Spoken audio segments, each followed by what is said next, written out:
ನಮಸ್ಕಾರ ಫ್ರೆಂಡ್ಸ್, ರಕ್ಷಾ ಸಿರಿಮನೆ ಚಾನಲ್ಗೆ ನಿಮ್ಗೆಲ್ರಿಗೂ ಪ್ರೀತಿಯ ಸ್ವಾಗತ. ಐ ಹೋಪ್ ನೀವೆಲ್ಲರೂ ಚೆನ್ನಾಗಿದ್ದೀರಾ ಅಂತ ಭಾವಿಸ್ತೀನಿ. ಇವತ್ತಿನ ವಿಡಿಯೋದಲ್ಲಿ ನಾವು ಸೇವಿಂಗ್ಸ್ ಅನ್ನೋದು ನಮ್ಮ ಲೈಫ್ಗೆ ಎಷ್ಟು ಇಂಪಾರ್ಟೆಂಟ್ ಅನ್ನೋದನ್ನ ತಿಳ್ಕೊಳ್ತಾ ಹೋಗೋಣ. ಹೌದು ಫ್ರೆಂಡ್ಸ್, ನಾವು ದುಡಿಯೋ ಟೈಮಲ್ಲಿ ಸೇವ್ ಮಾಡೋದಕ್ಕಿಂತ ಹೆಚ್ಚಾಗಿ ಖರ್ಚೆ ಮಾಡಿರ್ತೀವಿ. ಅದರಿಂದ ಆಗೋ ಅನಾಹುತಗಳಲ್ಲಿ ಏನು, ನಾವು ದುಡಿಯೋ ಟೈಮಲ್ಲಿ ಎಷ್ಟನ್ನ ನಾವು ಸೇವ್ ಮಾಡಲೇಬೇಕು, ಜೊತೆಗೆ ಲಾಂಗ್ ಟರ್ಮಲ್ಲಿ ನಾವು ಸೇವ್ ಮಾಡುವಂಥ ಸ್ಕೀಮ್ಗಳು ಯಾವುವು, ನಾವು ಸ್ಮಾಲ್ ಟರ್ಮಲ್ಲಿ ಸೇವ್ ಮಾಡೋಂಥ ಸ್ಕೀಮ್ಗಳು ಯಾವುವು, ಅದರಿಂದ ಸಿಗುವಂಥ ಬೆನಿಫಿಟ್ಸ್ಗಳು ಏನು, ಎಲ್ಲವನ್ನು ಕೂಡ ಇವತ್ತಿನ ವಿಡಿಯೋದಲ್ಲಿ ತಿಳ್ಕೊಳ್ಳೋಣ. ವಿಡಿಯೋ ಇಂಟ್ರೆಸ್ಟಿಂಗ್ ಆಗಿದೆ, ಸ್ಕಿಪ್ ಮಾಡಬೇಡಿ, ವಿಡಿಯೋನ ಕಂಟಿನ್ಯೂ ನೋಡಿ. ವಿಡಿಯೋನ ಕಂಟಿನ್ಯೂ ಮಾಡೋಣ ಫ್ರೆಂಡ್ಸ್. ಅದಕ್ಕೂ ಮುಂಚೆ ಆಸ್ ಯೂಶುವಲ್ ನಾನು ರಿಕ್ವೆಸ್ಟ್ ಮಾಡ್ದಂಗೆ ಇವತ್ತು ಮಾಡ್ತಿದ್ದೀನಿ. ನೀವು ಇನ್ನೂ ನನ್ನ ಚಾನಲ್ನ ಸಬ್ಸ್ಕ್ರೈಬ್ ಮಾಡಿದೆ ಫಸ್ಟ್ ಟೈಮ್ ಏನಾದರೂ ನೋಡ್ತಿದ್ರೆ ಪ್ಲೀಸ್ ಚಾನಲ್ನ ಸಬ್ಸ್ಕ್ರೈಬ್ ಮಾಡಿ ನೋಡಿ. ಇದರಿಂದಾಗಿ ನನಗೆ ಹೊಸ ಹೊಸ ವಿಡಿಯೋಸ್ ಹಾಕ್ಲಿಕ್ಕೆ ಎಂಕರೇಜ್ ಮಾಡ್ದಂಗೆ ಆಗುತ್ತೆ. ಹಾಗೆ ವಿಡಿಯೋ ಇಷ್ಟ ಆದರೆ ಲೈಕ್ ಮಾಡಿ. ಬನ್ನಿ ಫ್ರೆಂಡ್ಸ್, ಇನ್ನು ತಡ ಮಾಡೋದು ಬೇಡ, ವಿಡಿಯೋನ ಕಂಟಿನ್ಯೂ ಮಾಡೋಣ. ಈ ವಿಡಿಯೋ ಮಾಡ್ಲಿಕ್ಕೆ ನನಗೆ ಒಂದು ಘಟನೆ ಕಾರಣ ಆಯ್ತು. ಆ ಘಟನೆ ಏನು ಅಂತ ಅಂದ್ರೆ, ನನ್ನ ಫ್ರೆಂಡ್ಸ್ ಒಬ್ರು ವೃದ್ಧಾಶ್ರಮನ ನಡೆಸ್ತಾ ಇದ್ದಾರೆ, ನೇತ್ರಮ್ನವರು. ಅವರ ಆಶ್ರಮಕ್ಕೆ ಒಬ್ರು ಮಹಿಳೆ ಬರ್ತಾರೆ. ಅವ್ರು ಬಂದು ಅವ್ರ ಹತ್ರ ಅವ್ರನ್ನ ಮೀಟ್ ಮಾಡಿಬಿಟ್ಟು ಅವ್ರು ಬಂದು ಹೇಳ್ತಾರೆ, ನಮ್ಮಮ್ಮನ ನಾನು ನಿಮ್ಮ ಆಶ್ರಮಕ್ಕೆ ಸೇರಿಸ್ಬೇಕು ಅಂತ ಅನ್ಕೊಂಡಿದೀನಿ ಅಂತ. ಅವ್ರು ಕೇಳ್ತಾರೆ ಆಶ್ರಮದವರು, ನೀವ್ ಯಾಕೆ ಸೇರಿಸ್ಬೇಕು, ನಿಮ್ಮ ಅಮ್ಮನ್ನ ಅಂತ ಹೇಳ್ತಿದ್ರ, ಮಗಳಾಗಿ ನೀವೇ ಇದ್ದು ಅಮ್ಮನ್ನ ಯಾಕೆ ನೀವು ನೋಡ್ಕೊಳಕ್ಕಾಗಲ್ಲ ಅಂತ ಕೇಳ್ತಾರೆ. ಆಗ ಆಕೆ ಹೇಳ್ತಾರೆ, ಆ ಹೆಂಗ್ಸು, ನನಗೆ ಅಣ್ಣನೂ ಇದ್ದಾರೆ, ನನ್ನ ಅಪ್ಪನೂ ಇದ್ದಾರೆ, ನನಗೆ ಗಂಡ ಇದ್ದಾರೆ, ಮಗ ಇದ್ದಾರೆ. ನನ್ನ ಮನೆಯಲ್ಲಿ ನಾನು ಸುಮಾರು ವರ್ಷದಿಂದ ನನ್ನ ಅಮ್ಮನ್ನ ನೋಡ್ಕೊಳ್ತಾ ಇದ್ದೀನಿ. ಆದ್ರೆ ನನಗೆ ನನ್ನ ಗಂಡ ಮತ್ತೆ ಮಗ, ನೀನ್ ಯಾಕೆ ನಿನ್ನ ಅಮ್ಮನ್ನ ನೋಡ್ಕೊಳ್ತೀಯಾ, ಅವ್ರಿಗೆ ಅವ್ರ ಗಂಡ ಇದ್ದಾರೆ ಮತ್ತೆ ಮಗ ಇದ್ದಾರೆ, ಅವ್ರು ನೋಡ್ಕೊಳ್ಳಿ ಅಂತ ಹೇಳ್ಬಿಟ್ಟು ನನಗೆ ಹಿಂಸೆ ಕೊಡ್ತಾರೆ. ನನಗೆ ನನ್ನ ಅಮ್ಮನ್ನ ನೋಡ್ಕೊಳಕ್ ಆಗ್ತಿಲ್ಲ, ಹಾಗಾಗಿ ನಾನು ಆಶ್ರಮಕ್ಕೆ ಸೇರಿಸ್ಬೇಕು ಅಂತ ಅಲ್ಲಿ ಬಂದಿರ್ತಾರೆ. ಆಗ ಅವ್ರನ್ನ ವಿಚಾರಿಸ್ತಾ ಹೋದಾಗ ಕೆಲವೊಂದು ಇನ್ಫಾರ್ಮೇಶನ್ಗಳನ್ನ ಬಾಯ್ ಬಿಡ್ತಾರೆ. ಅವ್ರ ತಂದೆ ಇದ್ರು ಕೂಡ ಅವ್ರ ತಂದೆ ತಾಯಿನ ನೋಡ್ಕೊಳ್ತಿರಲ್ಲ, ಮನೆಯಿಂದ ಆಚೆ ಹಾಕಿರ್ತಾರೆ, ಮಗನ್ ಮನೆಗೆ ಕಳಿಸ್ಬಿಟ್ಟಿರ್ತಾರೆ. ಮಗ ಸ್ವಲ್ಪ ದಿವಸ ನೋಡ್ಕೊಳ್ತಾರೆ, ನಾನ್ಯಾಕೆ ನೋಡ್ಕೋಬೇಕು ಅಂತ ಮಗನು ಕೂಡ ಮನೆಯಿಂದ ಆಚೆ ಹಾಕಿರ್ತಾರೆ. ಆಗ ಅನಿವಾರ್ಯವಾಗಿ ಮಗಳು ಅವ್ರನ್ನ ನೋಡ್ಕೊಳ್ತಿರ್ತಾರೆ. ಇತ್ತ ಕಡೆ ಅಳಿಯಾದವನಿಗೂ ಕೂಡ ಗಂಡ ಮತ್ತೆ ಮಗ ಇದ್ದು ನಾನ್ಯಾಕೆ ನೋಡ್ಬೇಕು ಅಂತ ಹೇಳ್ಬಿಟ್ಟು ಅವರು ಕೂಡ ಆಚೆ ಕಳಿಸ್ಲಿಕ್ಕೆ ಆ ಹೆಂಗಸನ್ನ, ಅವರ ಅಮ್ಮನ್ನ ಪ್ರಯತ್ನನ ಮಾಡ್ತಿರ್ತಾರೆ. ಅಂತ ಟೈಮಲ್ಲಿ ಈ ಮಹಿಳೆ ಬಂದು ಈ ಅಮ್ಮ ಬಂದು ಆಶ್ರಮಕ್ಕೆ ಸೇರಿಸ್ಬೇಕು ಅಂತ ಕೇಳ್ತಿರ್ತಾರೆ. ಈ ಸ್ಟೋರಿ ಎಲ್ಲ ಇದು ನಿಜ ಘಟನೆ. ಇದನ್ನ ಕೇಳಿದ ಮೇಲೆ ನಿಮ್ಗೆ ಏನ್ ಅನಿಸ್ತಾ ಇದೆ ಹೇಳಿ? ತಪ್ಪು ಯಾರ್ದು? ಹೇಗೆ ಬದುಕ್ಬೇಕಿತ್ತು, ಹೇಗೆ ಇರ್ಬೇಕಾಗಿತ್ತು ಅವರಮ್ಮ? ನಿಮ್ಗೆ ಏನಾದ್ರೂ ಐಡಿಯಾ ಬಂತಾ, ಅಥವಾ ಯಾರ್ದು ಇದ್ರಲ್ಲಿ ತಪ್ಪಿದೆ ಅಂತ? ನನ್ನ ಪ್ರಕಾರ ಫ್ರೆಂಡ್ಸ್, ನನ್ಗೆ ಅನ್ಸಿದ್ದು ಆ ಕ್ಷಣದಲ್ಲಿ ಆ ಕತೆ ಅವರ ಹೇಳಿಕೆನ ಕೇಳಿದ್ಮೇಲೆ ನನಗನ್ಸಿದ್ದು, ಖಂಡಿತ ಅವ್ರ ಅಮ್ಮಂದು ದೊಡ್ಡ ತಪ್ಪೇ ಇದೆ ಅಂತ. ಯಾವಾಗ್ಲೂ ಕೂಡ ಯಾರ ಮೇಲೂ ಡಿಪೆಂಡ್ ಆಗಿ ಬದುಕಬಾರ್ದು. ನಮ್ಮ ಬದುಕೋ ರೀತಿ ಹೇಗಿರ್ಬೇಕು ಅಂದ್ರೆ, ಎಂಥದೇ ಕಷ್ಟ ಬಂದ್ರೂ ಕೂಡ ನಮ್ಮ ಕಾಲ ಮೇಲೆ ನಾವು ನಿಂತು ಬದುಕಿ, ಎಂಥದೇ ಸಂದರ್ಭ ಬಂದ್ರೂ ಕೂಡ ನಾವು ಫೇಸ್ ಮಾಡ್ತೀವಿ ಅನ್ನೋ ಒಂದು ಧೈರ್ಯ ಇರಬೇಕು. ಅವರು ಅವತ್ತು ಅಷ್ಟು ವರ್ಷ ಜೀವನ ಮಾಡಿದ್ದಾರೆ, ಒಂದಷ್ಟು ಸೇವಿಂಗ್ಸ್ ನ ಮಾಡ್ಕೊಂಡು, ಮತ್ತೆ ಹೊರಗಡೆ ಪ್ರಪಂಚನ ತಿಳ್ಕೊಂಡು, ತಾನಿಗೆ ಯಾರು ಇಲ್ಲ ಅಂದ್ರೆ ತಾನು ಹೇಗೆ ಬದುಕ್ಬೋದು ಅನ್ನೋದನ್ನ ಕಲ್ತಿದ್ರೆ ಇವತ್ತು ಆಶ್ರಮಕ್ಕೆ ಬರಬೇಕು, ಆಶ್ರಮದಲ್ಲಿ ಸೇರ್ಬೇಕು, ಅನಾಥಾಶ್ರಮದಲ್ಲಿ ಅನ್ನೋ ಪರಿಸ್ಥಿತಿ ಬರ್ತಾ ಇರ್ಲಿಲ್ಲ ಅಲ್ವಾ? ಒಂದು ಉಳಿತಾಯ ಅನ್ನೋದು ಎಷ್ಟು ಇಂಪಾರ್ಟೆಂಟ್ ಅನ್ನೋದಕ್ಕೆ ಇದೊಂದು ಬೆಸ್ಟ್ ಎಕ್ಸಾಂಪಲ್ ಅಷ್ಟೇ. ಇದು ನಾಟ್ ಸ್ಟೋರಿ, ಇದು ರಿಯಲ್ ಘಟನೆ ಫ್ರೆಂಡ್ಸ್. ಇದನ್ನೆಲ್ಲ ಕೇಳಿದ್ಮೇಲೆ ನಿಮ್ಮ ಅಭಿಪ್ರಾಯ ಏನು ಅಂತ ಹೇಳ್ಬಿಟ್ಟು ಕಮೆಂಟ್ ಮಾಡಿ. ಆದಷ್ಟು ಹಿರಿಯರಿಗೆ ಗೌರವ ಕೊಡಿ, ಮತ್ತೆ ತಂದೆ ತಾಯಿಗಳನ್ನ ಚೆನ್ನಾಗಿ ನೋಡ್ಕೊಳ್ಳಿ. ಹಾಗೆ ಇನ್ನೊಂದು ಚಿಕ್ಕ ಸಂದೇಶನೂ ಕೂಡ ಕೊಡ್ತೀನಿ. ಎಲ್ಲರೂ ಅಂತ ಅಲ್ಲ, ಇದು ಎಲ್ರಿಗೂ ಅಪ್ಲಿಕೇಬಲ್ ಆಗಲ್ಲ. ಯಾರೆಲ್ಲ ತಾಯಿ ತಂದೆನ ನಿರ್ಲಕ್ಷ್ಯ ಮಾಡ್ತಾ ಇರ್ತೀರಾ, ದಯವಿಟ್ಟು ಒಬ್ಬ ತಂದೆ ಒಬ್ಬ ತಾಯಿ ಒಬ್ಬ ಮಗುನ ಹೆತ್ತು ಸಾಕೋದಕ್ಕೆ ಇಡೀ ಅವರ ಜೀವನನ ಕಳೆದಿರ್ತಾರೆ, ಇಡೀ ಜೀವನನ ಆ ಮಕ್ಕಳಿಗೋಸ್ಕರನೇ ತ್ಯಾಗ ಮಾಡಿರ್ತಾರೆ. ಅಂತ ತಂದೆ ತಾಯಿನ ದಯವಿಟ್ಟು ಆಶ್ರಮಕ್ಕೆ ಸೇರ್ಸೋಷ್ಟು ಲೆವೆಲಿಗೆ ಇಳಿಬೇಡಿ. ಮುಂದೆ ನೀವು ಕೂಡ ತಾಯಿ ತಂದೆ ಆಗ್ತೀರಾ, ನಿಮ್ಗೂ ಕೂಡ ಏಜ್ ಆಗುತ್ತೆ, ಕರ್ಮ ರಿಟರ್ನ್ಸ್ ಆಗ್ಬಾರ್ದಲ್ವಾ? ಹಾಗಾಗಿ ನಮ್ಮ ತಾಯಿ ತಂದೆನ ಆದಷ್ಟು ನಾವು ಚೆನ್ನಾಗಿ ನೋಡ್ಕೋಬೇಕು. ಅವ್ರ ಆಶೀರ್ವಾದ ನಾವು ಸಿಕ್ಕಿದ್ರೆ ನಾವು ಇನ್ನೂ ಉನ್ನತ ಸ್ಥಾನಕ್ಕೆ ಹೋಗ್ಬೋದಲ್ವಾ? ತಾಯಿ ತಂದೆ ಇಲ್ದೇ ಇರೋಂಥ ಜೀವನ ಏನಂತಾರೆ ಹೇಳಿ? ಯಾರು ಇಲ್ಲ ಅಂದವ್ರಿಗೆ ಅನಾಥ ಅಂತಾರೆ. ಹಾಗಾಗಿ ನಾವು ಹೆಮ್ಮೆಯಿಂದ ಹೇಳ್ಕೋಬೇಕು, ನಮ್ಗೆ ಅಮ್ಮ ಅಪ್ಪ ಇದ್ದಾರೆ ಅಂತ. ಅದೇ ಒಂದು ಶಕ್ತಿ, ಅದೇ ಒಂದು ನಾವು ಕಾಣದೇ ಇರೋ ದೇವರಿಗೆಲ್ಲ ನಾವು ಕೈ ಮುಗಿತೀವಿ. ಆದ್ರೆ ನಮ್ಮನ್ನ ಭೂಮಿಗೆ ತಂದಿರೋ ತಂದೆ ತಾಯಿ ಕಾಣೋ ದೇವ್ರು ನಮ್ಮ ಎದುರುಗಡೆ ಇದ್ರೂ ಕೂಡ ನಾವು ನಿರ್ಲಕ್ಷ್ಯ ಮಾಡ್ತೀವಿ. ಇದು ಎಷ್ಟು ಮಟ್ಟಿಗೆ ಸರಿಯಲ್ಲ?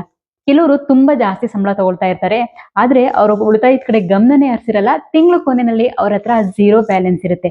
ಆದ್ರೆ ಮತ್ತೆ ಕೆಲವರು ಅಂತವ್ರು ಕಡಿಮೆ ಸಂಬಳನ ತಗೊಳ್ಳೋವಂಥವ್ರು, ಇವರು ದುಡಿಮೆನಲ್ಲಿ ಕಡಿಮೆನೇ ಇರ್ಬೋದು, ಬಟ್ ಆದ್ರೆ ಉಳಿತಾಯನ ತನ್ನ ದುಡಿಮೆಯಲ್ಲಿ ಸ್ವಲ್ಪ ಸ್ವಲ್ಪ ತಿಂಗಳ ಉಳಿತಾಯನ ಮಾಡ್ಕೊಂಡು ಹೋಗಿರ್ತಾರೆ. ಆದ್ರೆ ಲಾಂಗ್ ಟರ್ಮ್ ಅಲ್ಲಿ ಅವ್ರಿಗೆ ದೊಡ್ಡ ಮಟ್ಟದಲ್ಲಿ ಅಮೌಂಟ್ ಸೇವ್ ಆಗಿರುತ್ತೆ. ಮುಂದೊಂದು ದಿನ ಅವನ ವಯಸ್ಸಾದ ಕಾಲದಲ್ಲಿ ಅವನು ಶ್ರೀಮಂತನಾಗ್ತಾನೆ. ತುಂಬಾ ಸಂಬಳ ತಗೊಳ್ಳೋ ವ್ಯಕ್ತಿ ಉಳಿತಾಯದ ಬಗ್ಗೆ ಗಮನ ಕೊಡ್ದೇನೆ ಎಲ್ಲವನ್ನು ಕೂಡ ಖರ್ಚು ಮಾಡ್ಕೊಂಡು ತನ್ನ ದುಡಿಮೆ ನಿಂತ್ಕೊಳ್ಳುವಂತ ಟೈಮಲ್ಲಿ ಅವನ ಹತ್ರ ಝೀರೋ ಬ್ಯಾಲೆನ್ಸ್ ಇರುತ್ತೆ. ಯಾಕಂದ್ರೆ ಅವನು ಅಗತ್ಯಕ್ಕಿಂತ ಹೆಚ್ಚು ಖರ್ಚು ಮಾಡ್ತಾ ಇರ್ತಾನೆ. ಹೀಗಾಗಿ ಫ್ರೆಂಡ್ಸ್, ನಾವು ಎಷ್ಟು ದುಡಿತೀವಿ ಅನ್ನೋದು ಮುಖ್ಯ ಅಲ್ಲ, ಜೀವನದಲ್ಲಿ ನಾವು ಎಷ್ಟು ಉಳಿತಾಯ ಮಾಡ್ತೀವಿ ಅನ್ನೋದು ತುಂಬಾ ಮುಖ್ಯ. ಸಾಮಾನ್ಯವಾಗಿ ನಿಮ್ಗೆ ಎಲ್ರಿಗೂ ಗೊತ್ತಿರುತ್ತೆ, ಇವಾಗಿನ ಕಾಲದಲ್ಲಂತೂ ಯಾರಿಗೆ ಗೊತ್ತಿಲ್ಲ ಹೇಳಿ, ಹಣ ಅನ್ನೋದು ಎಷ್ಟು ಇಂಪಾರ್ಟೆಂಟು, ಉಳಿತಾಯ ಅನ್ನೋದು ಎಷ್ಟು ಇಂಪಾರ್ಟೆಂಟು ಅನ್ನೋದು. ಯಾರೆಲ್ಲ ದುಡಿಮೆನ ಮಾಡ್ತಾ ಇದ್ದು ಹಣನ ಉಳಿಸ್ತಾ ಇರ್ತೀರಾ, ಸೇವಿಂಗ್ಸ್ ಅಕೌಂಟ್ಸ್ ಅಲ್ಲಿ, SIP ನಲ್ಲಿ, ಎಲ್ಲೆಲ್ಲಿ ನೀವು ಹಣನ ಸೇವಿಂಗ್ಸ್ ಮಾಡ್ತಾ ಇರ್ತೀರಾ, ಅವರಿಗೆ ಈ ವಿಡಿಯೋ ಯೂಸ್ ಇಲ್ಲ ಅನ್ಸ್ಬೋದು, ವೇಸ್ಟ್ ಅನ್ಸ್ಬೋದು. ಆದ್ರೆ ಸಂಪಾದನೆ ಮಾಡ್ತಾ ಇದ್ದು ಕೂಡ ಹಣನ ಸೇವ್ ಮಾಡದೆ ವ್ಯಥಾ ಪ್ರಕಾರ ಖರ್ಚು ಮಾಡ್ತಾ ಇರ್ತಾರಲ್ಲ, ಅವ್ರಿಗೆ ಈ ವಿಡಿಯೋ ತುಂಬಾ ಯೂಸ್ಫುಲ್ ಆಗುತ್ತೆ. ನೀವು ಇವತ್ತು ಒಂದು ಸಣ್ಣ ನಿರ್ಧಾರನ ತಗೊಳ್ಳೋದ್ರಿಂದ ಮುಂದೆ ನಿಮ್ಮ ಜೀವನದಲ್ಲಿ ಅಥವಾ ನೀವು ರಿಟೈರ್ಮೆಂಟ್ ಆದಾಗ ಆರಾಮಾಗಿ ನೀವು ಜೀವನನ ನಡೆಸಬಹುದು. ನಾವು ಇವಾಗ ಚೆನ್ನಾಗಿ ಇರ್ತೀವಿ, ತುಂಬಾ ಆರೋಗ್ಯವಾಗಿರ್ತೀವಿ, ಹಾಗಾಗಿ ನಾವು ಜಾಬ್ ಹೋಗ್ತಾ ಇರ್ತೀವಿ, ಸಂಪಾದನೆ ಮಾಡ್ತಾ ಇರ್ತೀವಿ. ಯಾವಾಗ್ಲೂ ಕೂಡ ಟೈಮ್ ಅನ್ನೋದು ಒಂದೇ ಸಮ ಇರಲ್ಲ ಅಲ್ವಾ? ಹಾಗಾಗಿ ನಾವು ದುಡಿಮೆ ಮಾಡುವಂತ ಟೈಮಲ್ಲಿ ಉಳಿತಾಯ ಅನ್ನೋದು ತುಂಬಾ ಇಂಪಾರ್ಟೆಂಟ್ ಆಗುತ್ತೆ.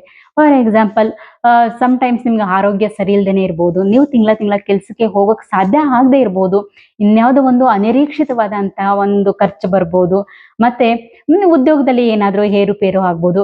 ಹೀಗಾಗಿ ನೀವು ದುಡಿಯುವಂತ ಟೈಮಲ್ಲಿ ನೀವು ಒಂದಷ್ಟು ಹಣನ ಸೇವ್ ಮಾಡ್ತಾ ಹೋದ್ರೆ ಇಂಥ ಸಂದರ್ಭಗಳು ಬಂದಾಗ ನೀವು ಈಸಿಯಾಗಿ ಫೇಸ್ ಮಾಡಬಹುದು.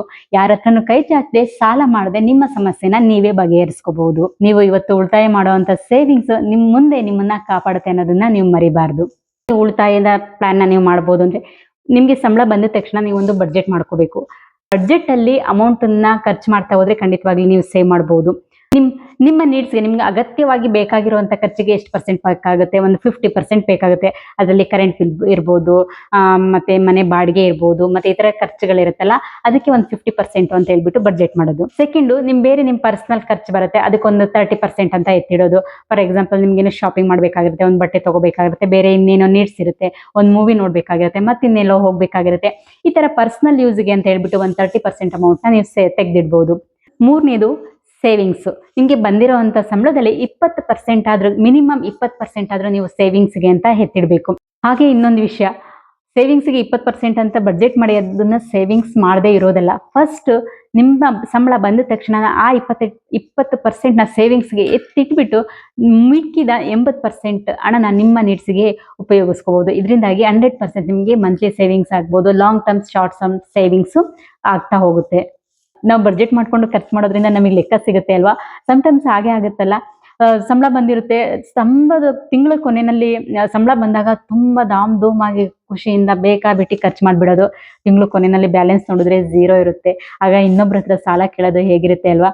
ಹಾಗಾಗಿ ಬಡ್ಜೆಟ್ ಮಾಡ್ಕೊಂಡು ನೀವು ಖರ್ಚು ಮಾಡಿದ್ರೆ ನಿಮ್ ಜೀವನ ತುಂಬಾ ಸಂತೋಷವಾಗಿರುತ್ತೆ ಅಂತ ಹೇಳಲಿಕ್ಕೆ ನಾನು ಈ ಸಂದರ್ಭದಲ್ಲಿ ಇಷ್ಟಪಡ್ತೀನಿ. ತಿಂಗಳ ಸಂಬಳ ಅಲ್ದೇನೆ ಬೇರೆ ನೀವುಗಳು, ಕೆಲವರಿಗೆ ವೀಕ್ಲಿ ಸ್ಯಾಲ್ರೀಸ್, ಕೆಲವರು ಕೂಲಿ ಕಾರ್ಮಿಕರಿಗೆಲ್ಲ ವಾರದ ಸಂಬಳ ಇರುತ್ತೆ. ಇನ್ನ ರೈತರುಗಳಿಗೆಲ್ಲ ಅವ್ರ ಬೆಳೆ ಬಂದಂತ ಸಮಯದಲ್ಲಿ ಬರುವಂತ ಆದಾಯ ಇರುತ್ತೆ. ಮತ್ತೆ ಈಗ ಹೈನುಗಾರಿಕೆ ಮಾಡ್ತಿರ್ತಾರೆ, ಹಾಲ್ನ ಡೈರಿನಲ್ಲಿ ಹಾಕಿ ಅದರಿಂದನೂ ಕೂಡ ಅರ್ನಿಂಗ್ ನ ಮಾಡ್ತಿರ್ತಾರೆ. ಇಂಥದ್ದೆಲ್ಲ ಸೇವಿಂಗ್ಸ್ ಹೆಂಗೆ ಅಂತ ಅನ್ಕೋತಾ ಇದ್ರೆ, ಹೌದು, ಅದಕ್ಕೂ ಕೂಡ ಇಲ್ಲಿ ಸರಳ ಉಪಾಯನ ನಾವು ಮಾಡ್ಬೋದು. ನಿಮಗೆ ಮಂತ್ಲಿನೇ ಬರಲಿ, ವೀಕ್ಲಿನೇ ಬರಲಿ, ಅಥವಾ 15 ಡೇಸ್ ನಿಮಗೆ ಒಂದು ಆದಾಯ ಇನ್ಕಮ್ ಅನ್ನೋದು ಬಂದ್ರೆ ಅದರಲ್ಲಿ ನೀವು 20% ಅಮೌಂಟನ್ನ ಎತ್ತಿಟ್ಬಿಟ್ಟು ಮಿಕ್ಕಿದ್ದನ್ನ ನಿಮ್ಮ ಅಗತ್ಯಗಳಿಗೆ ಖರ್ಚು ಮಾಡ್ಕೊಳ್ಳೋದು ತುಂಬಾನೇ ಉತ್ತಮ. ಸಾಧ್ಯ, ಖಂಡಿತ ನೀವು ಹೇಳ್ಬೋದು ಇದೆಲ್ಲ ಸಾಧ್ಯ ಆಗಲ್ಲ, ನಮಗೆ ಖರ್ಚುಗಳು ಜಾಸ್ತಿ ಬರುತ್ತೆ, ಉಳಿತಾಯ ನೋಡೋಣ, ಮುಂದಿನ ತಿಂಗಳು ಉಳಿತಾಯ ಮಾಡೋಣ, ಈ ತಿಂಗಳು ಇದನ್ನ ಖರ್ಚು ಮಾಡ್ಬಿಡೋಣ, ಇದೇ ರೀತಿ ನಾವು ಥಿಂಕ್ ಮಾಡ್ಕೊಂಡು ಹೋಗಿ ಮುಂದೊಂದು ದಿನ ನಮ್ಗೆ 60 ವರ್ಷ ಆಗ್ಬಿಡುತ್ತೆ, ನಮ್ಗೆ ದುಡಿಯೋಕೆ ಮೈಯಲ್ಲಿ ಶಕ್ತಿನೇ ಇರಲ್ಲ, ನಮ್ಗೆ ಯಾವುದೇ ಸಂಬಳನೂ ಬರ್ತಿರಲ್ಲ. ಆವಾಗ ನಾವು ಒಂದು ಮೂಲೆಯಲ್ಲಿ ಕುಳಿತುಕೊಂಡು ಮೇಲೆ ಆಕಾಶ ಕೆಳಗೆ ಭೂಮಿನ ನೋಡ್ಕೊಂಡು ಕಾಲನ ಕಳೀತಾ ಇರ್ಬೇಕಾಗುತ್ತೆ. ಮತ್ತೆ ತುಂಬಾ ಚೆನ್ನಾಗಿ ದುಡಿಯೋ ಟೈಮಲ್ಲಿ ತುಂಬಾ ಚೆನ್ನಾಗಿ ಸೇವಿಂಗ್ ಮಾಡ್ಕೊಂಡಿರ್ತಾರಲ್ಲ, ಅವರು ಬಿಂದಾಸ್ ಆಗಿ ಓಡಾಡ್ಕೊಂಡಿರ್ತಾರೆ. ಅವರ ರಿಟೈರ್ಮೆಂಟ್ ಏಜ್ ಅಲ್ಲೂ ಕೂಡ ಆರಾಮಾಗಿ ಓಡಾಡ್ಕೊಂಡಿರ್ತಾರಲ್ಲ, ಅವ್ರನ್ನ ನೋಡ್ಕೊಂಡು ಕಣ್ಣೀರ್ ಹಾಕೊಂಡು ದುಃಖ ಪಡ್ಕೊಂಡು ಕುತ್ಕೋಬೇಕಾಗತ್ತೆ ಯಾವಾಗ? ವಯಸ್ಸಾದಾಗ. ಅದಾಗಬಾರ್ದು ಅಂದ್ರೆ ಇವತ್ತಿಂದನೇ ನೀವು ಉಳಿತಾಯನ ಶುರು ಮಾಡ್ಬೇಕು. ಇಷ್ಟು ಪರ್ಸೆಂಟ್ ಅಂತ ಉಳಿತಾಯನ ಶುರು ಮಾಡಿದ್ರೆ ನೀವು ಕೂಡ ವಯಸ್ಸಾದ ಕಾಲದಲ್ಲಿ ಸಂತೋಷವಾಗಿ ನಗ್ನಗ್ತಾ ಬೇರೆಯವ್ರ ಹತ್ರ ಕೈ ಚಾಚದಂಗೆ ಜೀವನನ ಮಾಡ್ಬೋದು. ಹೆಂಗ್ ಅನ್ಸುತ್ತೆ ಹೇಳಿ? ಈಗ ನಾವು ಎಷ್ಟು ಕಷ್ಟಪಟ್ಟು ದುಡಿತಾ ಇರ್ತೀವಿ ಅಲ್ವಾ? ನಮ್ಮ ಜೀವನನ ಮಕ್ಕಳಿಗೆ ಮಕ್ಕಳಿಗೆ, ಗಂಡನಿಗೆ, ಮತ್ತೆ ಫ್ಯಾಮಿಲಿ ಮೆಂಬರ್ಸ್ಗೆ ಅಂತ ಫ್ಯಾಮಿಲಿನಲ್ಲಿ ಮತ್ತೆ ಇನ್ಯಾರಿರ್ತಾರೋ ಎಲ್ಲರಿಗೋಸ್ಕರನು ನಾವು ಎಷ್ಟು ಕಷ್ಟಪಟ್ಟು ದುಡಿತಾ ಇರ್ತೀವಿ. ಸರಿಯಾದ ಟೈಮಿಗೆ ತಿಂಡಿ ತಿನ್ನಕ್ಕಾಗಲ್ಲ, ಸರಿಯಾದ ಟೈಮ್ಗೆ ನಿದ್ದೆ ಮಾಡೋಕ್ಕಾಗಲ್ಲ. ಬೆಳಗ್ಗೆ ಆಫೀಸ್ಗೆ ಹೋಗೋ ಟೈಮಲ್ಲಿ ಬೆಳಗ್ಗೆ ಆಫೀಸ್ಗೆ ಹೋಗೋ ಅಷ್ಟರಲ್ಲಿ ಮನೆ ಕೆಲಸ ಎಲ್ಲ ಮಾಡಬೇಕು, ಬಂದು ಮನೆಯವ್ರಿಗೆಲ್ಲ ಅಡುಗೆ ಮಾಡಬೇಕು, ಅವ್ರ ಯೋಗಕ್ಷೇಮ ವಿಚಾರಿಸ್ಕೋಬೇಕು. ಹೀಗೆ ನಿರಂತರವಾಗಿ ನಮ್ಮ ಮೈಯಲ್ಲಿ ಶಕ್ತಿ ಇರೋವರೆಗೂ, ನಮ್ಮ ವಯಸ್ಸಿರೋವರೆಗೂ ನಿರಂತರವಾಗಿ ನಾವು ಸಂಪಾದನೆ ಮಾಡ್ತೀವಿ, ದುಡಿತೀವಿ. ಆದ್ರೆ ಆ ದುಡಿಮೆನಲ್ಲಿ, ಆ ಸಂಬಳದಲ್ಲಿ ನಾವು ಏನನ್ನು ಸೇವಿಂಗ್ ಮಾಡ್ದೇನೆ ನಿಮ್ಮ ಮಕ್ಕಳು, ಮರಿ, ಗಂಡನ ಎಲ್ಲರಿಗೂ ನೀವು ಖರ್ಚು ಮಾಡ್ಬಿಡ್ತೀರಾ. ಲೆಕ್ಕನೇ ಇಡದೆ, ಇಲ್ದೆ ತುಂಬಾ ಖರ್ಚನ್ನ ಮಾಡ್ಬಿಡ್ತೀರಾ. ಉಳಿತಾಯದ ಬಗ್ಗೆ ಏನು ಗಮನ ಹರಿಸ್ತಾನೆ ನನ್ನ ಸಂಸಾರ, ನನ್ನ ಮಕ್ಕಳು, ನನ್ನ ಗಂಡ ಹೀಗೆ ಅಂತ ಅನ್ಕೊಂಡು ಬರೋ ಸಂಬಳನೆಲ್ಲ ಖರ್ಚು ಮಾಡ್ಬಿಡ್ತೀವಿ. ಇನ್ನೂ ಇದೆಯಲ್ಲ ವಯಸ್ಸು, ಇನ್ನೂ ಸಂಬಳ ಬರುತ್ತಲ್ಲ, ಇನ್ನೂ 10 ವರ್ಷ ಇದೆ, ಇನ್ನೂ 20 ವರ್ಷ ಇದೆ, ಅವಾಗ ಸೇವ್ ಮಾಡಿದ್ರಾಯ್ತು, ಈಗ ಸೇವ್ ಮಾಡಿದ್ರಾಯ್ತು ಅಂತ ಅನ್ಕೊಂಡು ಈಗೇ ದಿನಗಳನ್ನ ನೀವು ಮುಂದೂಡ್ತಾ ಖರ್ಚು ಮಾಡ್ತಾನೆ ಹೋದ್ರೆ ವಯಸ್ಸು ಹೋಗೋದು ಖಂಡಿತ ನಿಮ್ಗೆ ಗೊತ್ತಾಗೋದೇ ಇಲ್ಲ. ನಿಮಗೆ ನೀವೇ ಕ್ವಶನ್ಸ್ನ ಕೇಳ್ಕೊಳ್ಳಿ. ನೀವು ಸುಮಾರು 25 ವರ್ಷಕ್ಕೆ ನೀವು ಅರ್ನಿಂಗ್ನ ಸ್ಟಾರ್ಟ್ ಮಾಡಿರ್ಬೋದು. ಫಾರ್ ಎಕ್ಸಾಂಪಲ್ ಹೇಳ್ತಿದ್ದೀನಿ. ಇನ್ನು ಕೆಲವರು ಬೇಗ ಮಾಡಿರ್ಬೋದು, ಇನ್ನು ಕೆಲವರು ಲೇಟಾಗಿ ಮಾಡಿರ್ಬೋದು. ಒಂದು ಅಪ್ರಾಕ್ಸಿಮೇಟ್ ಒಂದು 25 ವರ್ಷ ಆಗಿರುತ್ತೆ ನೀವು ಅರ್ನಿಂಗ್ನ ಸ್ಟಾರ್ಟ್ ಮಾಡಿ. ನಿಮ್ಮ ಏಜು ಹತ್ತತ್ರ ಇವಾಗ 40ರಿಂದ 42 ಅಥವಾ 45ವರೆಗೂ ಬಂದಿರ್ಬೋದು. ನಿಮ್ಮನ್ಗೆ ನೀವೇ ಒಂದು ಕ್ವಶನ್ಸ್ ಕೇಳ್ಕೊಳ್ಳಿ. ಉಳಿತಾಯ ಮಾಡದೇ ಇರೋರು ಇಲ್ಲಿಂದ ಇಲ್ಲಿವರೆಗೂ, ಈ ಏಜಿಂದ ಈ 25 ಇಯರ್ಸಿಂದ 45 ಏಜ್ವರೆಗೂ ನನ್ನ ಉಳಿತಾಯ ಎಷ್ಟಾಗಿದೆ? ಒಮ್ಮೆ ಹಿಂತಿರುಗಿ ನೋಡಿ, ನಿಮ್ಮ ಬ್ಯಾಂಕ್ ಬ್ಯಾಲೆನ್ಸ್ನ ನೋಡಿ. ಏನಾದ್ರೂ ಇದೆಯಾ ಬ್ಯಾಂಕ್ ಬ್ಯಾಲೆನ್ಸ್ ಅಲ್ಲಿ? ಎಷ್ಟು ನೀವು ದುಡ್ಡಿರ್ತೀರಲ್ವಾ, ನಿಮ್ಗೆ ಲಕ್ಷಾಂತರ ರೂಪಾಯಿ ಸ್ಯಾಲ್ರಿ ಬಂದಿರ್ಬೋದು, ಅಥವಾ ಸಾವಿರಾರು ರೂಪಾಯಿನೇ ಸ್ಯಾಲ್ರಿ ಬಂದಿರ್ಬೋದು. ಅದನ್ನೆಲ್ಲ ನೀವು ವಯಸ್ಸಿರುವಾಗ ತುಂಬಾ ಚೆನ್ನಾಗಿ ಖರ್ಚು ಮಾಡಿ ಎಲ್ಲರೂ ಖುಷಿಪಡಿಸಿ, ನೀವು ಖುಷಿಪಟ್ಟು ಎಲ್ಲಾನು ಖರ್ಚು ಮಾಡಿರ್ತೀರಾ. ಬಟ್ ಈ ಏಜ್ ಎಲ್ಲ ನೀವು ತಿರುಗಿ ನೋಡಿದ್ರೆ ನಿಮ್ಮ ಹತ್ರ ಅಕೌಂಟಲ್ಲಿ ಬ್ಯಾಲೆನ್ಸ್ ಇದೆಯಾ ನೋಡಿ, ಒಮ್ಮೆ ನೋಡಿ. ಅದಿದ್ರೆ ನಿಜವಾಗ್ಲೂ you are very good, very brilliant. ನೀವು ಫ್ಯೂಚರ್ ಚೆನ್ನಾಗಿ ಪ್ಲಾನ್ ಮಾಡಿದಿರಾ ಅಂತ ಅರ್ಥ. ನಿಮ್ಮ ಅಕೌಂಟಲ್ಲಿ ಏನು ಬ್ಯಾಲೆನ್ಸ್ ಇಲ್ಲದೆ ಝೀರೋ ಇತ್ತು ಅಂದ್ರೆ ಖಂಡಿತವಾಗ್ಲೂ ಕೂಡ ನೀವು ದಡ್ರು ಅಂತಾನೆ ಹೇಳ್ಬೋದು. ಈ ಪೀರಿಯಡ್ ಎಲ್ಲ ನೀವೇನು ಸೇವ್ ಮಾಡಿಲ್ಲ ಅಂದ್ರೆ ಮುಂದೆ ಸೇವ್ ಮಾಡ್ತೀರಾ ಅಂತ ಏನ್ ಗ್ಯಾರಂಟಿ? ಈ 40 to 45 ಏಜ್ ಆಯ್ತು ಅಂದ್ರೆ ಅದಿನ್ನ ಡಿಫಿಕಲ್ಟ್ ಏಜ್ ಅಂತಾನೆ ಹೇಳ್ಬೋದು. ಇನ್ನ ರೆಸ್ಪಾನ್ಸಿಬಿಲಿಟೀಸ್ ನಿಮ್ಮ ಫ್ಯಾಮಿಲಿನಲ್ಲಿ ಜಾಸ್ತಿ ಆಗ್ತಾ ಇರುತ್ತೆ. ಅವಾಗ ಸೇವಿಂಗ್ಸ್ ಮಾಡೋದು ಇನ್ನೂ ತುಂಬಾ ಕಷ್ಟ ಆಗ್ತಾ ಇರುತ್ತೆ. ಹಾಗಾಗಿ ನೀವು ದುಡಿಮೆನ ಯಾವಾಗ ಸ್ಟಾರ್ಟ್ ಮಾಡ್ತಿರಲ್ಲ ಅವಾಗಲೇ ಸೇವಿಂಗ್ಸ್ನ ನೀವು ಸ್ಟಾರ್ಟ್ ಮಾಡ್ಕೊಂಡು ಬಂದ್ರೆ ನಿಮ್ಮ ಕಷ್ಟ ಕಾಲದಲ್ಲಿ, ನಿಮ್ಮ ರಿಟೈರ್ಮೆಂಟ್ ಅಲ್ಲಿ ಸುಖವಾಗಿರ್ಬೋದು. ಕಾಲ ಇನ್ನ ಮಿಂಚಿಲ್ಲ. ನಿಮ್ಗೆ 40-45 ವರ್ಷ ಆಗಿರ್ಬೋದು, ನಿಮ್ಗೆ ಅಕೌಂಟ್ ನೀವೇನು ಸೇವಿಂಗ್ಸ್ ಮಾಡ್ದೇನೆ ಇರ್ಬೋದು. ಇನ್ನೂ ಕಾಲ ಮಿಂಚಿಲ್ಲ. ಇವಾಗಿಂದ ನೀವು ಸೇವಿಂಗ್ಸ್ನ ಸ್ಟಾರ್ಟ್ ಮಾಡಿದ್ರು ಕೂಡ ನೀವು ನಿಮ್ಮ ರಿಟೈರ್ಮೆಂಟ್ ಏಜ್ ಅಷ್ಟರಲ್ಲಿ ನಿಮ್ಗೆ ಬೇಕಾಗುವಷ್ಟು ಹಣನ ನೀವು ಉಳಿತಾಯ ಮಾಡ್ಕೋಬಹುದು. ರಿಟೈರ್ಮೆಂಟ್ ಲೈಫ್ನ ಆರಾಮಾಗಿ ಎಂಜಾಯ್ ಮಾಡಿಕೊಂಡು ಬದುಕಿರೋವಷ್ಟು ದಿನ ಸಂತೋಷವಾಗಿ ಬದುಕ್ಬೋದು. ಏನಂತೀರಾ? ಒಮ್ಮೆ ಯೋಚನೆ ಮಾಡಿ, ಸರಿನೋ ತಪ್ಪಾ ಅಂತ. ಸಪೋಸ್ ನಿಮ್ಗೆ ಸರಿ ಅನ್ಸಿದ್ರೆ ಇವತ್ತಿಂದನೇ ನೀವು ಉಳಿತಾಯನ ಸ್ಟಾರ್ಟ್ ಮಾಡಿ, ಬಡ್ಜೆಟ್ ಮಾಡ್ಕೊಂಡು ಪ್ಲಾನ್ ಮಾಡಿ. ಚೆನ್ನಾಗಿರುತ್ತೆ ಫ್ರೆಂಡ್ಸ್ ಲೈಫ್. ಬರೋದನ್ನೆಲ್ಲ ಖರ್ಚು ಮಾಡೋದಕ್ಕಿಂತ ಉಳಿತಾಯ ಮಾಡಿ ನೋಡಿ, ಅದ್ರಲ್ಲಿ ಸಿಗೋ ಖುಷಿನೇ ಬೇರೆ. ಇನ್ನು ಉಳಿತಾಯದ ಮಾರ್ಗಗಳು ಏನು ಅಂತ ನೋಡೋಣ ಸಿಂಪಲ್ ಆಗಿ. ಉಳಿತಾಯ ಮಾಡಲಿಕ್ಕೆ ಸುಮಾರು ಮಾರ್ಗಗಳಿದೆ. ಅದರಲ್ಲಿ ನಾನು ಈ ಒಂದು ವಿಡಿಯೋದಲ್ಲೇ ಎಲ್ಲಾನು ಇನ್ ಡೀಟೇಲ್ ಆಗಿ ಹೇಳಲ್ಲ. ಇನ್ನು ಬೇರೆ ವಿಡಿಯೋ ಮಾಡ್ತೀನಿ ಕೆಲವೊಂದು ಸ್ಕೀಮ್ಗಳ ಬಗ್ಗೆ. ಈ ವಿಡಿಯೋದಲ್ಲಿ ಸರಳವಾಗಿ ಹೇಳ್ತೀನಿ. ಉಳಿತಾಯ ಮಾಡಲಿಕ್ಕೆ 2 ಮಾರ್ಗಗಳನ್ನ ನಾವು ಅನುಸರಿಸಬಹುದು. ಒಂದು ಶಾರ್ಟ್ ಟರ್ಮ್, ಒಂದು ಲಾಂಗ್ ಟರ್ಮ್. ಶಾರ್ಟ್ ಟರ್ಮ್ ಅಲ್ಲಿ ನೀವು ಉಳಿತಾಯ ಹೇಗೆ ಮಾಡ್ಬೋದು? ಒಂದು ಆರ್.ಡಿ ಇದು ಇಟ್ ಈಸ್ ವೆರಿ ಗುಡ್. ಇದು ಶಾರ್ಟ್ ಟೈಮ್ಗೆ ತುಂಬಾ ಉಪಯುಕ್ತ ಆಗುತ್ತೆ. ಮತ್ತೆ ಪೋಸ್ಟ್ ಆಫೀಸ್ ಸ್ಕೀಮ್ಸ್ಗಳಿದೆ ಕೆಲವೊಂದು, ಅವುಗಳಲ್ಲಿ ಕೂಡ ನೀವು ಉಳಿತಾಯನ ಮಾಡ್ಬೋದು. ಇದು ಕೂಡ ಸರಳವಾಗಿರುತ್ತೆ. ಜೊತೆಗೆ ನೀವು ಮಾಡುವಂತ ಖರ್ಚಿರುತ್ತಲ್ಲ, ಅನಗತ್ಯ ಖರ್ಚು, ಅದನ್ನ ನೀವು ಕಡಿಮೆ ಮಾಡೋದು ಕೂಡ ಒಂದು ಉಳಿತಾಯನೇ ಆಗುತ್ತೆ. ಎಲ್ಲೋ ಹೋಗ್ತಿರ್ತೀರಾ, ಅಲ್ಲೇನೋ ನೋಡ್ತೀರಾ, ಅದು ನಿಮ್ಗೆ ಅಗತ್ಯನೇ ಇರಲ್ಲ, ನಿಮಗೆ ಬೇಕೇ ಆಗಿರಲ್ಲ. ಆದ್ರೂ ಕೂಡ ನೋಡಿದನ್ನೆಲ್ಲ ತಗೊಂಡ್ ಬರೋದು, ಅದನ್ನೊಂದು ಮೂಲೆಯಲ್ಲಿ ಹಾಕೋದು, ಅದನ್ನ ತಂದು 1 ದಿವಸ 2 ದಿವಸ ಏನು ಖುಷಿಯಿಂದ ನೋಡೋದು, ಯೂಸ್ ಮಾಡೋದು ಆಯ್ತು. ಅದಾದ್ಮೇಲೆ ಅದನ್ನ ಬಿಸಾಡ್ಬಿಡೋದು. ಹಾಗಾಗಿ ನಿಮ್ಗೆ ಏನ್ ರಿಯಲಿ ರಿಕ್ವೈರ್ಮೆಂಟ್ ಇರುತ್ತೆ ಅದನ್ನ ಮಾತ್ರ ಕೊಂಡ್ಕೊಳ್ಳಿ. ನಿಮ್ಗೆ ಅಗತ್ಯ ಇರಲೇ ಇರೋದನ್ನ ಕೊಂಡ್ಕೋಬೇಡಿ. ಇದು ಕೂಡ ಒಂದು ಒಳ್ಳೆ ಸೇವಿಂಗ್ ಮಾರ್ಗನೇ ಆಗಿದೆ. ಮ್ಯೂಚುವಲ್ ಫಂಡ್ಸ್ ಅಲ್ಲೂ ಕೂಡ ನೀವು ಅಮೌಂಟ್ನ ತಿಂಗಳಿಗೆ 1,000 ಇರ್ಬೋದು, 2,000 ಇರ್ಬೋದು, ನಿಮ್ಗೆ ಎಷ್ಟು ಸಾಧ್ಯ ಇರುತ್ತೆ ಅಷ್ಟನ್ನ ನೀವು ಹಾಕೊಳ್ತಾ ಹೋದ್ರೆ ನಿಮ್ಗೆ ಇದು ಕೂಡ ಒಂದು ಟೈಮಲ್ಲಿ ಒಂದು ದೊಡ್ಡ ಅಮೌಂಟನ್ನ ಕೊಡುತ್ತೆ. ನೀವು ಪಿಗ್ಗಿ ಬ್ಯಾಂಕ್ಗಳಲ್ಲಿ ಸೇವಿಂಗ್ ಮಾಡೋದು ಅಂದ್ರೆ ಇದು ಮಕ್ಳಿಗೆ ಮಾತ್ರ ಸೀಮಿತ ಅನ್ಕೋಬೇಡಿ. ಇದು ನಿಮ್ಗೂ ಕೂಡ ಯೂಸ್ಫುಲ್ ಅನ್ಸುತ್ತೆ. ನಿಮ್ಗೆ ಫಾರ್ ಓಕೆ ತುಂಬಾ ದೊಡ್ಡವರು ಶ್ರೀಮಂತರಿಗೆ ಇದು ಮ್ಯಾಟ್ ಆಗಲ್ಲ. ಬಟ್ ಮಧ್ಯಮ ವರ್ಗದವ್ರಿಗೆ ಏನಾಗುತ್ತೆ, ನಿಮ್ಗೆ ಒಂದು ಒಳ್ಳೆ ಫೋನ್ ತಗೋಬೇಕಾಗಿರುತ್ತೆ, ಇಲ್ಲ ಒಂದು ಒಳ್ಳೆ ಕಡೆ ಒಂದು ಟ್ರಿಪ್ ಹೋಗ್ಬೇಕಾಗಿರುತ್ತೆ, ಇನ್ನೊಂದೇನೋ ಒಂದು ಒಳ್ಳೆ ರೇಷ್ಮೆ ಸೀರೆ ತಗೋಬೇಕಾಗಿರುತ್ತೆ, ಇನ್ನೊಂದು ನೋಡ್ಬೇಕು. ಹೀಗೆ ಮನುಷ್ಯ ಅಂದಮೇಲೆ ಸಾಮಾನ್ಯವಾಗಿ ಆಸೆಗಳು ಇದ್ದೇ ಇರುತ್ತಲ್ವಾ. ಈ ಆಸೆಗಳನ್ನೆಲ್ಲ ನಾವು ತೀರಿಸ್ಕೋಬೇಕು ಅಂದ್ರೆ ನಮಗೆ ಒಂದೇ ಸರಿ ಆ ಒಂದಷ್ಟು ಅಮೌಂಟ್ ಬೇಕು ಅಂದ್ರೆ ಸಾಧ್ಯ ಆಗಲ್ಲ ಅಂದಾಗ ನೀವು ಪಿಗ್ಗಿ ಬ್ಯಾಂಕ್ ಅಂತ ಹೇಳ್ತೀವಲ್ಲ, ಏನೋ ಉಂಡಿ ಅಂತಾನೆ ಹೇಳ್ಬೋದು. ಅದರಲ್ಲಿ ನಿಮ್ಗೆ ದಿನನಿತ್ಯ ಅಥವಾ ತಿಂಗಳಿಗೋ ಒಂದು ವಾರಕ್ಕೋ ನಿಮ್ಮಲ್ಲಿ ನಿಮ್ಗೆ ಎಷ್ಟು ಸಾಧ್ಯ ಆಗುತ್ತೆ ಅಷ್ಟು ಹಣನ ನೀವು ಅದರಲ್ಲಿ ಸೇವ್ ಮಾಡ್ತಾ ಹೋದ್ರೆ ನಿಮ್ಮ ನೀಡ್ಸ್ನ ನೀವು ಫುಲ್ಫಿಲ್ ಮಾಡ್ಕೋಬಹುದು. ಅದರಿಂದಾಗಿ ನೀವು ಖುಷಿ ಪಡ್ಬೋದು. ಬೇರೆ ಯಾರ ಹತ್ರನೂ ಕೈ ಚಾಚಂಗೆ ಸಾಲ ಮಾಡ್ದಂಗೆ ನಿಮ್ಮ ನೀಡ್ಸ್ನ ನೀವೇ ಫುಲ್ಫಿಲ್ ಮಾಡ್ಕೋಬಹುದು. ಇದು ಒಂದು ಬೆಸ್ಟ್ ಐಡಿಯಾ ನೋಡಿ. ಇದಿಷ್ಟು ಶಾರ್ಟ್ ಟೈಮಲ್ಲಿ ನೀವು ಅಮೌಂಟನ್ನ ಹೇಗೆ ಉಳಿಸ್ಬೋದು ಅಂತ. ಇನ್ನು ಲಾಂಗ್ ಟರ್ಮ್ ಸ್ಕೀಮ್ ಬಗ್ಗೆ ನಾವು ಮಾತಾಡೋಣ. ನಿಮ್ಗೆ ಲಾಂಗ್ ಟರ್ಮ್ ಅಲ್ಲಿ ದುಡ್ಡು ಬೇಕು ಅಂತ ಅಂದ್ರೆ ಹೇಗೆ ನಾವು ಸೇವಿಂಗ್ ಮಾಡ್ಬೋದು? ನೀವು ಕೇಳ್ಬೋದು ಲಾಂಗ್ ಟರ್ಮ್ ಅಲ್ಲಿ ಯಾವ್ದು ಬೇಕಾಗ್ಬೋದು ಅಂತ. ಫಸ್ಟ್ನೇದಾಗಿ ನಾನು ಹೇಳೋದೇ ರಿಟೈರ್ಮೆಂಟ್ ಲೈಫ್. ಹೌದು ಫ್ರೆಂಡ್ಸ್, ನಾವು ಇವತ್ತಿಂದನೇ ನಮ್ಮ ರಿಟೈರ್ಮೆಂಟ್ ಲೈಫಿಗೆ ಹಣನ ಸೇವ್ ಮಾಡ್ತಾ ಹೋಗ್ಬೇಕು. ಇವಾಗ ವಯಸ್ಸಿರುತ್ತೆ, ದುಡಿತಾ ಇರ್ತೀವಿ, ಸಂಬಳ ಬರ್ತಿರುತ್ತೆ. ಆದ್ರೆ ಆ ಟೈಮಲ್ಲಿ ನಿಮ್ಗೆ ಸಂಬಳ ಬರ್ತಿರಲ್ಲ. ಆ ಟೈಮಲ್ಲಿ ತುಂಬಾ ಕಷ್ಟಪಟ್ಟು ಇವಾಗ ನೀವು ದುಡ್ದಿರ್ತೀರಾ. ಆ ಟೈಮಲ್ಲಿ ನೀವು ಮೂಲೆಯಲ್ಲಿ ಕುತ್ಕೊಂಡು ಬೇರೆಯವ್ರ ಹತ್ರ ಕೈ ಚಾಚುತ್ತಾ ಇರ್ತೀರಲ್ಲ, ಅದು ತುಂಬಾ ಮನಸ್ಸಿಗೆ ನೋವು ಕೊಡುತ್ತೆ. ಹಾಗಾಗಿ ಯಾವತ್ತೂ ನಾವು ಬೇರೆಯವ್ರ ಹತ್ರ ಕೈ ಚಾಚಿದಂಗೆ ನಾವೇ ಕೈ ಎತ್ತಿ ಕೊಡೋ ತರ ಇರಬೇಕು. ಆ ಮಧ್ಯಮ ವರ್ಗದವರಿಗೆ ರಿಟೈರ್ಮೆಂಟ್ಗೆ ಬೆಸ್ಟ್ ಒಂದು ಪ್ಲಾನ್ ಅಂತ ಅಂದ್ರೆ ನನ್ನ ತಲೆಗೆ ಫಸ್ಟ್ ನನ್ನ ತಲೆಗೆ ಬರೋದು ಅಟಲ್ ಪೆನ್ಷನ್ ಯೋಜನೆ. ಹೌದು ಫ್ರೆಂಡ್ಸ್, ಇದು ಸೆಂಟ್ರಲ್ ಗೌರ್ಮೆಂಟ್ ಇಂದ ಇಂಟ್ರೊಡ್ಯೂಸ್ ಮಾಡಿರುವಂತ ಸ್ಕೀಮು. ತುಂಬಾ ಚೆನ್ನಾಗಿದೆ ಈ ಸ್ಕೀಮ್. ಆಕ್ಚುಲಿ 18 ವರ್ಷ ಮೇಲ್ಪಟ್ಟ ಎಲ್ಲರೂ ಕೂಡ ಈ ಸ್ಕೀಮಲ್ಲಿ ನೀವು ಹೂಡಿಕೆನ ಮಾಡ್ಬೋದು. ಅದು ಹೇಗೆ ಹೂಡಿಕೆ ಮಾಡ್ಬೋದು ಅಂತ ಹೇಳಿದ್ರೆ, ಪೋಸ್ಟ್ ಆಫೀಸ್ ಮತ್ತೆ ಬ್ಯಾಂಕ್ಗಳಲ್ಲಿ ನೀವು ಈ ಸ್ಕೀಮ್ನ ಓಪನ್ ಮಾಡ್ಬೋದು. ಇದು ಹೇಗೆ ಅಂದ್ರೆ, ನಿಮ್ಗೆ ಏಜ್ ಕಡಿಮೆ ಇತ್ತಂದ್ರೆ ಪ್ರತಿ ತಿಂಗಳು ನಿಮ್ಗೆ ಅಮೌಂಟ್ ತುಂಬಾ ಕಡಿಮೆ ಅಮೌಂಟ್ ಕಟ್ ಆಗ್ತಾ ಇರುತ್ತೆ. ಇದು ಹೇಗೆ ಉಳಿತಾಯ ಅಂದ್ರೆ, ನೀವು 18 ವರ್ಷದಿಂದ ಫಾರ್ ಎಕ್ಸಾಂಪಲ್ ನೀವು 18 ವರ್ಷಕ್ಕೆ ನೀವು ಸ್ಟಾರ್ಟ್ ಮಾಡಿದ್ರೆ ನಿಮ್ಗೆ 60 ವರ್ಷ ಆಗುತ್ತಲ್ಲ, 60 ವರ್ಷದವರೆಗೂ ಕೂಡ ಪ್ರತಿ ತಿಂಗಳು ಇಷ್ಟು ಅಮೌಂಟ್ನ ನೀವು ಕಟ್ತಾನೆ ಹೋಗ್ಬೇಕು. ನಿಮ್ಗೆ 60 ವರ್ಷ ಆದ್ಮೇಲೆ ನಿಮ್ಗೆ ತಿಂಗಳಿಗೆ ಎಷ್ಟಕ್ಕೆ ನೀವು ಮಾಡಿಸಿರ್ತೀರಾ ಸ್ಕೀಮ್ನ, ಅಷ್ಟು ಅಮೌಂಟ್ ಪ್ರತಿ ತಿಂಗಳು ಪೆನ್ಷನ್ ರೂಪದಲ್ಲಿ ನಿಮ್ಗೆ ಸಿಗುತ್ತೆ. ಫಾರ್ ಎಕ್ಸಾಂಪಲ್ ನನಗೆ ಈಗ ಗೊತ್ತಿರೋ ಹಾಗೆ ಈ ಸ್ಕೀಮಲ್ಲಿ 1,000 ಇದೆ, 2,000 ಇದೆ, 3,000 ಇದೆ, 5,000ದವರೆಗೂ ಇದೆ. ಮ್ಯಾಕ್ಸಿಮಮ್ 5,000ದವರೆಗೂ ಮಾಡಿಸ್ಬೋದು ಅಷ್ಟೇನೆ. ನಿಮ್ಗೆ ಪ್ರತಿ ತಿಂಗಳು 5,000 ರೂಪಾಯಿ ಪೆನ್ಷನ್ ಬೇಕು ಅಂದ್ರೆ ಇಷ್ಟು ಅಮೌಂಟ್ ಅಂತ ಇದೆ. ನಿಮ್ಗೆ 1,000 ರೂಪಾಯಿ ಬೇಕು ಅಂದ್ರೆ ಇಷ್ಟು ಅಮೌಂಟ್ ಇದೆ. ಅಷ್ಟನ್ನ ನೀವು ಅಮೌಂಟನ್ನ ಪ್ರತಿ ತಿಂಗಳು ಆಟೋ ಡೆಬಿಟ್ ಮಾಡ್ತಾ ಹೋದ್ರೆ ಅಕೌಂಟಲ್ಲಿ ಅದು ಡೆಬಿಟ್ ಆಗ್ತಾ ಇರುತ್ತೆ. ಮುಂದೆ ನಿಮ್ಗೆ 60 ಇಯರ್ಸ್ ಆದ್ಮೇಲೆ ನಿಮ್ಗೆ ಪೆನ್ಷನ್ ರೂಪದಲ್ಲಿ ಬರುತ್ತೆ. ನಿಮ್ಗೆ ಇದ್ರ ಬಗ್ಗೆ ಡೀಟೇಲ್ ಆಗಿ ಅಟಲ್ ಪೆನ್ಷನ್ ಬಗ್ಗೆ ಡೀಟೇಲ್ ಆಗಿ ಇನ್ಫಾರ್ಮೇಶನ್ ಬೇಕು ಅಂದ್ರೆ ಅದಕ್ಕೆ ನಾನೊಂದು ಸಪರೇಟ್ ವಿಡಿಯೋ ಮಾಡ್ತೀನಿ. ಇದ್ರಲ್ಲೇ ಸ್ವಲ್ಪ ಲಾಂಗ್ ಆಗ್ಬಿಡುತ್ತೆ, ವಿಡಿಯೋ ದೊಡ್ಡದಾಗುತ್ತೆ. ಸೇವಿಂಗ್ಸ್ ಏನು ಅಂದ್ರೆ FD. ಹೌದು ಫ್ರೆಂಡ್ಸ್, FD ಇದು ಯಾವುದೇ ರಿಸ್ಕ್ ಇಲ್ಲ, ಏನಿಲ್ಲ. 10 ವರ್ಷ ಈಗ FDಗೆ 10 ವರ್ಷ ಟೈಮ್ ಇದೆ. ನೀವು ಫಾರ್ ಎಕ್ಸಾಂಪಲ್ ಇವಾಗ 10,000 ರೂಪಾಯಿನ ನೀವು FD ಇಟ್ಟಿದ್ರೆ ನಿಮ್ಗೆ ಇನ್ನು 10 ವರ್ಷ ಆದ್ಮೇಲೆ 20,000 ಸಿಗುತ್ತೆ. ಅಥವಾ 1 ಲಕ್ಷ ನೀವು FD ಇಟ್ಟಿದ್ರೆ ಇನ್ನು 10 ವರ್ಷ ಆದ್ಮೇಲೆ 2 ಲಕ್ಷ ಸಿಗುತ್ತೆ. ಇದು ಲಾಂಗ್ ಟರ್ಮ್ಗೆ ಯೂಸ್ ಆಗುತ್ತೆ. ಇದು ಕೂಡ ಒಳ್ಳೆ ಸೇವಿಂಗ್ ಸ್ಕೀಮ್ ಅಂತಾನೆ ಹೇಳ್ಬೋದು. ಇನ್ನು ಮೂರನೇದು SIP, ಮ್ಯೂಚುವಲ್ ಫಂಡ್ಸ್. ಇದು ಫ್ರೆಂಡ್ಸ್ ಅದ್ಭುತವಾದ ಸೇವಿಂಗ್ ಸ್ಕೀಮ್.